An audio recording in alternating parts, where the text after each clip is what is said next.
ஒரு நாள் நல்லா தூங்கிட்டு இருந்த ஒரு 3 வயசு பையன் திடீர்னு நடுராத்திரி 2 மணிக்கு எந்திரிச்சு அவங்க அம்மாவையும் எழுப்பி அவங்க கிட்ட என்ன ஒருத்தன் கோடாரியால அடிச்சு கொலை பண்ணி யாருக்கும் தெரியாம புதைச்சிட்டான்னு சொல்றான்.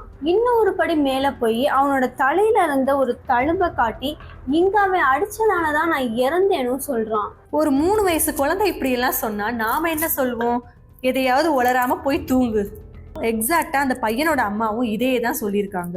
பிகாஸ் அந்த பையன் பிறக்கிறப்போவே அவனோட நெத்தியில பெருசா ஒரு ரெட்டிஸ் மார்க் இருந்திருக்கு. பட் அவன் இந்த கதையை அவங்க அம்மா கிட்ட சொல்றதோட நிறுத்திக்காம கோல்டன் ஹைட்ஸ்ல இருக்க நிறைய பேர்கிட்ட சொல்லிக்கிட்டே இருந்திருக்கான். 2000ல பிறந்த அந்த பையன் 1996லயே என்னை அவன் கொன்னுட்டான் அப்படின்னும் என்னோட பாடி இருக்க இடத்த கூட நான் காட்டுறேன் அப்படின்னு திரும்ப திரும்ப சொல்லிக்கிட்டே இருந்திருக்கான். அவன் இப்படி ஒரே விஷயத்த திரும்ப திரும்ப சொல்றதை கேட்ட அந்த ஊரோட பஞ்சாயத்து தலைவரும் அவர் கூட இருந்தவங்களும் அந்த பையனை இப்படியே விட்டா அவன் மனசளவுல ரொம்ப அஃபெக்ட் ஆயிடுவான்னு யோசிச்சு அந்த பையன் சொல்ற மாதிரி தான் ஒரு வாட்டி அங்க போய் பார்ப்போமேன்னு யோசிக்கிறாங்க.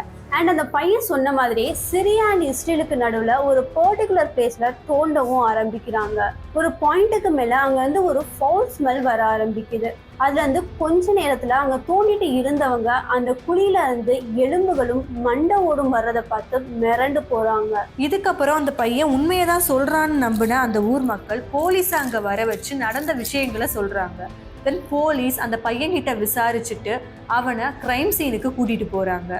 அப்படி போகிற வழியில் ஒரு பர்டிகுலர் பிளேஸில் ஜீப்பை நிறுத்த சொன்ன அந்த பையன் கீழே இறங்கி ஒரு புதருக்குள்ளே கடந்த கோடாரியை எடுத்து காட்டி கொலகாரன் இதை வச்சு தான் என்னை அடித்தான் அப்படின்னும் அந்த கொலகாரனோட பேரையும் சொல்லியிருக்கான். அண்ட் கிரைம் சீனை ரீச் பண்ணதும் அங்கே எக்ஸாக்டாக அன்னைக்கு என்ன நடந்துச்சு அப்படின்றதையும் நடிச்சு காட்டுறான். ஸோ ஃபைனலி அந்த 3 வயசு பையன் சொன்ன மாதிரியே அந்த கோடாரியில் இருந்த பிளட் ஸ்ட்ரெயினோட ஃபாரன்சிக் ரிப்போர்ட்டும் தோண்டி எடுத்த எலும்புகளோட அட்டாப்சி ரிப்போர்ட்டும் ஒத்து போக அந்த பையன் சொன்ன நபரை அரெஸ்ட் பண்ணி அவனை விசாரிக்கிறாங்க. அவனும் 1996ல அந்த பையன் சொன்ன மாதிரியே ஒரு கொலை பண்ணதா ஒத்துக்கிறான். இந்த இன்சிடென்ட் நிஜமாவே ஒரு ஆளோட பூர்வ ஜென்ம ஞாபகமாகவும் இருக்கலாம், ஆர் கோ இன்சிடென்ட்டாகவும் இருக்கலாம்.